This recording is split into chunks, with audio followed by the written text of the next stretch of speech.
बिस्मिल्लाहिर्रहमानिर्रहीम। अस्सलाम वालेकुम व्यूवर्स, कैसे हैं आप सब? खैर खैरियत से हैं। आज का जो हमारा लेक्चर है हिस्ट्री का वो होगा तगलुक ख़ानदान के दौरे हुकूमत के हवाले से, यानी कि तगलुक डायनेस्टी के हवाले से।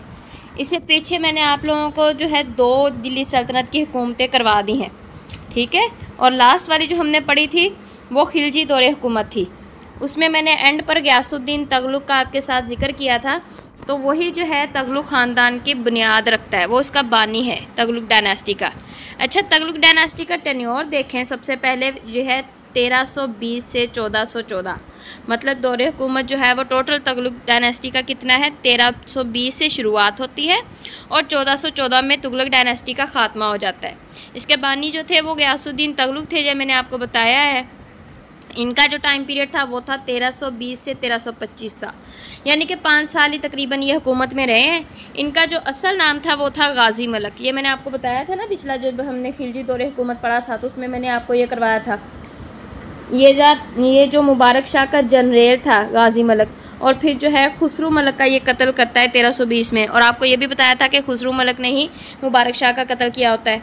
तो ये जो होता है खुसरू का कत्ल करता है 1320 में और ख़ुद हुक्मरान बन जाता है, ठीक है। और फिर अपना नाम रखता है गयासुद्दीन तगलुक।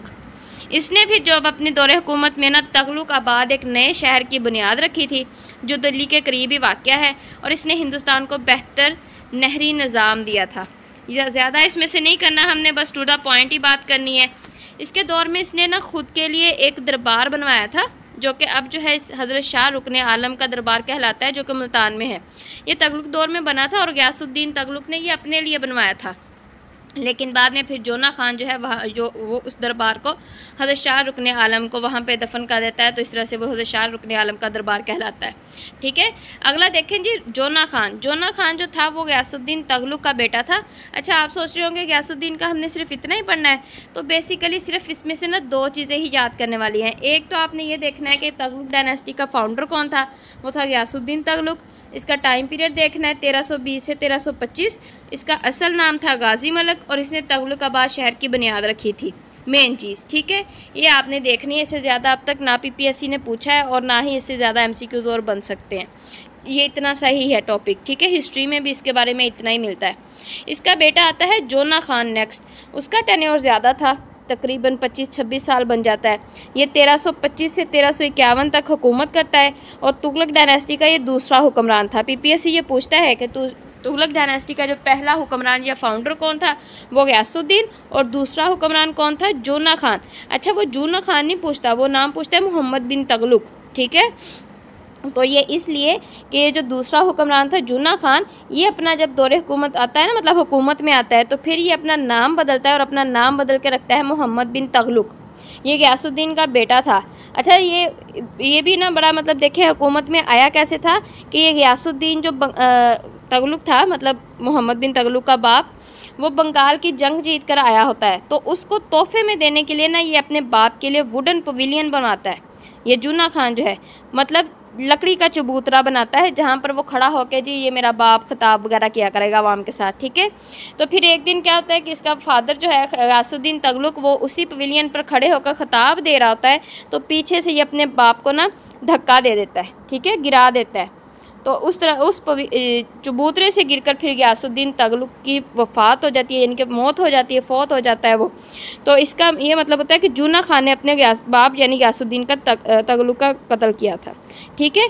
अब पीपीएससी ये अक्सर पूछ लेता है कि गयासुद्दीन तगलुक जो है वो कहाँ पर दफन है। तो ये अपने ही जो शहर इसने बनाया था ना न्यू, अपने नाम पर, अपनी दौरे हुकूमत के नाम पर, तगलुक आबाद में ये दफन है, ठीक है। नेक्स्ट फिर देखें जी, जूना खान के हवाले से हमने इतना ही देखना है कि ये अपने बाप का जो कातिल था। इसका टाइम पीरियड क्या था? 1325 से 1351। और फिर इसके टाइटल्स हम देखते हैं मोहम्मद बिन तगलुक यानी कि जूना खान के। तो ये ना मैन ऑफ आइडियाज़ इसका टाइटल है पहला। इसके पास ना बड़े ज़बरदस्त किस्म के आइडियाज़ होते थे, लेकिन प्रॉब्लम ये थी कि ये आइडियाज़ को ना अमली शक्ल में पूरा नहीं कर पाया। इसके अलावा मिक्सचर ऑफ ऑपोजिट, ये भी इसी का टाइटल है, जोना खान का, ठीक है। यू टर्न लेने वाला, मतलब ये पहले कोई भी काम ठीक अच्छे वाला शुरू करवा देता था, कमाल के इसके मतलब आइडियाज़ वगैरह थे, लेकिन फिर बाद में अपनी बात से मुकर जाता था, इसको समझ नहीं आता था, मतलब इसमें लीडरशिप वाली क्वालिटीज़ नहीं थी, ठीक है। ये बात करता था, अच्छा ये वाला काम है करेंगे, और बाद में फिर अपनी बात से फिर जाता था। हालांकि इसके आइडियाज़ जो थे वो बड़े ज़बरदस्त होते थे, अगर वो उनको मतलब करवा लेते ना, उस पर काम हो जाता इसके आइडियाज़ पे, तो फिर तो कह लें कि दिल्ली सल्तनत का अरूज ही अरूज था। इसके अलावा देखें इंटेलिजेंट फूल, ये इसका तीसरा टाइटल है। पीपीएससी पूछता है समटाइम, ये ऑप्शन दे देता है एमसीक्यूज़ के हवाले से कि ये फ़लान जो है टाइटल वो किसका था, ठीक है। यानी कि अगर वो पूछ सकता है कि मैन ऑफ आइडियाज़ जो है वो किसे कहा जाता था, तो वो मोहम्मद बिन तुगलक को कहा जाता था। तो इंटेलिजेंट फूल भी इसी का था, मतलब ज़हीन बेवकूफ़, यानी कि इसके पास जहानत तो थी लेकिन अपनी जहानत का इस्तेमाल नहीं करना जानता था। दिल्ली इसका दारुल हुकूमत था पहले, और आपको पता है दिल्ली सल्तनत, मैंने आपको बताया था जितनी भी हम सल्तनत पढ़ेंगे 5 सल्तनतें हैं, उन सब का दारुल हुकूमत क्या है, दिल्ली है। तो इसका भी दिल्ली दारुल हुकूमत था, इसके बाद गयासुद्दीन का भी दारुल हुकूमत दिल्ली था। लेकिन बाद में ये क्या करता है, जोना खान के दौलताबाद को अपना दारुल हुकूमत बनाता है और 8 साल वहाँ पर रहता है। लेकिन वहाँ पर दारुल हुकूमत मुश्किल था मतलब बना के रखना, कि वहाँ पर आमदोरफ्त का सही तरह से ज़राए नहीं थे, सड़कें नहीं थी साफ मतलब अच्छी, और आने जाने में मसला था, आवाम को भी बहुत मसले मसाइल होते थे। तो फिर ये क्या करता है कि 8 साल वहाँ पर रहता है दौलताबाद में, फिर वापस ये दिल्ली में आ जाता है और दिल्ली को फिर से दोबारा से दारुल हुकूमत डिक्लेयर कर देता है। अच्छा, इसके दौर में सोने और चांदी की करेंसी थी। अहम शख्सियात इसके देखे दौर में कौन कौन सी आई थी, इब्ने बतूता पहला, ठीक है, ये तो नाम आप लोगों ने बहुत सुना होगा। इसका जो असल नाम था वो था मोहम्मद बिन अब्दुल्ला। ये इब्ने बतूता की बात करें हैं तो इब्ने बतूता का असल नाम था मोहम्मद बिन अब्दुल्ला। ये मराकश से था और 1333 में हिंदुस्तान में आया। ये बड़ा इंपॉर्टेंट है, पीपीएससी ये पूछता है कि इब्ने बतूता जो है वो हिंदुस्तान कब आता है, ठीक है। तो ये 1333 में हिंदुस्तान में आया था। ये एक ट्रैवलर था और फिर ये क्या है, मोहम्मद बिन तुगलक की हुकूमत में शामिल रहा। इसको अपने मतलब दौर में ना मोहम्मद बिन तुगलक ने अपनी हुकूमत में शामिल कर लिया था, अपनी हुकूमत का मेंबर बना लिया था और बाद में फिर इसे चीन का सफ़ीर बना दिया गया था। इसमें से जो मेन चीज़ है आपने याद रखनी है वो ये है कि इब्ने बतूता मोहम्मद बिन तुगलक के दौर हुकूमत में आया था, ठीक है, और 1333 में हिंदुस्तान में आया। इसका असल नाम था मोहम्मद बिन अब्दुल्ला। मेन चीज़ यही आपने याद रखनी है। इसके बाद देखें हज़रत शाह रुकने आलम, ये जोना खान का जो पीर था, ठीक है, ये सूफ़ी बुज़ुर्ग जो थे, और ये हज़रत शाह रुकने आलम की वफ़ात होती है 1335 में। ये 1335 में फ़ौत होते हैं और फिर इन्हें बहाबुद्दीन ज़िक्रिया के जो है ना वहाँ पर उनकी जो कब्र के मतलब उनके दरबार में उनके पाँव में दफन किया गया था। लेकिन बाद में फिर क्या करता है मोहम्मद बिन तुगलक इसे मुल्तान के मौजूदा दरबार में दफन कर देता है। और वो दरबार आपको मैंने पहले बताया ना कि गयासुद्दीन तुगलक ने पहले अपने लिए बनवाया होता है, लेकिन बाद में फिर ये जूना खान जो है अपने पीर हज़रत शाह रुकने आलम को वहाँ पर दफन करता है, इसीलिए अब वो कहलाता है शाह रुकने आलम दरबार, ठीक है, जो कि मुल्तान में है ये। अच्छा, इसमें ये बड़ी इंपॉर्टेंट, सॉरी ये वाला मैं रेज़ कर दूँ। अच्छा जी, ये एक चीज़ इंपॉर्टेंट बड़ी है, यहाँ से आपने ये याद रखना है कि हज़रत बहाउद्दीन ज़िक्रिया जो थे ना मुल्तान के, वो हज़रत शाह रुकने आलम के दादा थे, ठीक है। इन दोनों का आपस में रिलेशनशिप ये है। अच्छा जी, नेक्स्ट देखते हैं जूना खान की वफ़ात। ये जूना खान जो था ये 1351 में फ़ौत हो जाता है और ख़ास इसका नहीं है कि किस तरह से फ़ौत होता है या नहीं, ये मतलब ये आई थिंक कुदरती इसकी मौत होती है। इसके बारे में हिस्ट्री में ज़्यादा डिटेल नहीं मिलती है। इसके बाद जो है फिर 1351 से 1388 में हुकूमत में आता है फ़िरोज़ शाह तुगलक।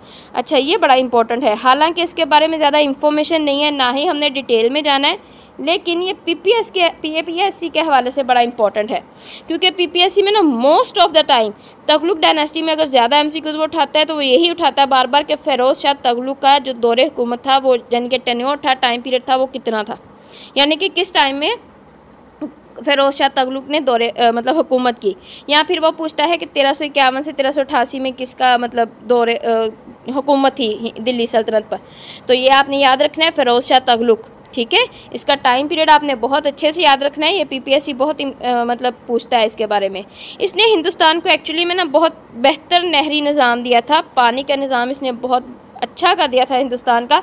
इसके दौर में ना ज़राअत जो थी उसका पेशा जो था वो बड़ा बढ़ोतरी इख्तियार किया और बहुत अच्छी मतलब इसने ना फसलों वगैरह पे बहुत ज़्यादा काम किया था, तो लोग खुशहाल थे इसके दौर के।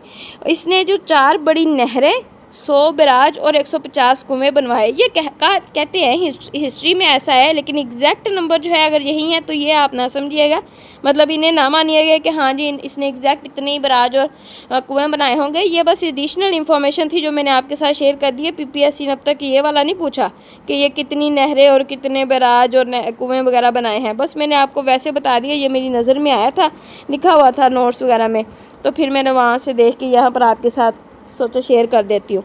लेकिन ये है कि हाँ, अगर वो PPSC में ये पूछता है कि हिंदुस्तान का नहरी निज़ाम किसने बेहतर किया था, तो वो याद रखना है आपने कि वो फ़िरोज़ शाह तुगलक ने किया था। ठीक है, ये 1388 में वफ़ात पा जाता है।